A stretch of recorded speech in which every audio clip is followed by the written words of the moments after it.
So I've decided to take the plunge. After seeing my friends get into the property game, it's time for me to put my money where my mouth is and invest in the market. But where do I even begin? What makes a good investment? What should I steer clear of? Well, luckily for me, I am going to chat to an absolute gun of an investor and tag along on one of his property inspections so he can show me the ropes.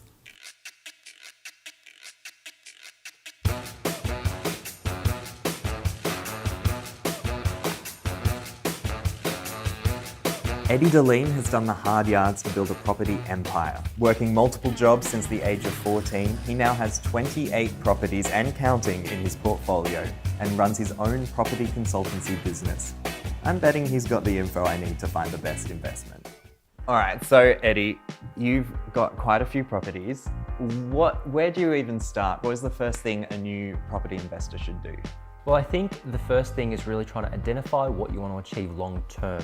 For me, property investment was a way to basically replace my income. The second thing is definitely identify which property market as an investment you're going to be aiming for. Okay, so once I've figured out what my goal is, what are the main things that I should be looking at when I'm researching properties?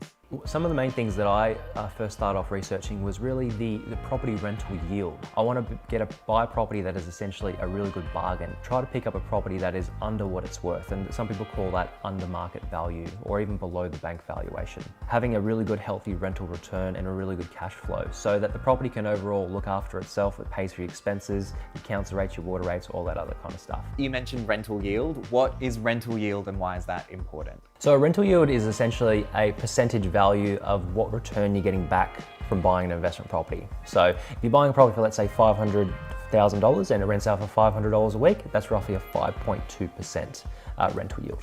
So Eddie, what is your game plan at an inspection?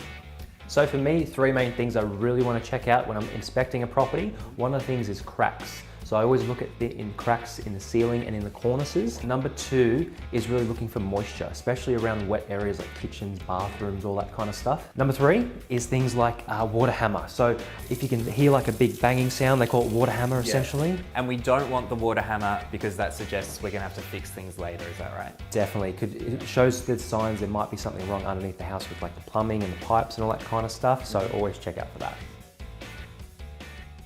So Eddie, I've heard a lot about this first home buyers grant. Is it worth me living in the place to get that grant, or should I just go straight to renting it out? Personally, if it was me, I would go straight to rent it out. In that time you live in the property, you're not getting a rental income at all. Further to that, like the tax deductions, if you were to buy that property first as an investment property, you actually get the tax deductions on things like council rates, water rates, management fees, insurance, all that kind of stuff adds up. Well, Eddie, thank you so much for letting me tag along today. That has been really helpful. Before I let you go, what is your best tip for a first-time property investor? The best tip I'd say would be to really try to educate yourself. And if you don't have the time, then get someone to help you that actually has done it before themselves and they can point you in the right direction. Thanks so much, Eddie. Well, Eddie has given me a lot to think about and I'm excited to get started. I just have to figure out what my end goal is and remember it's all about that rental yield and capital growth. Now I just have to figure out how I'm going to pay for everything.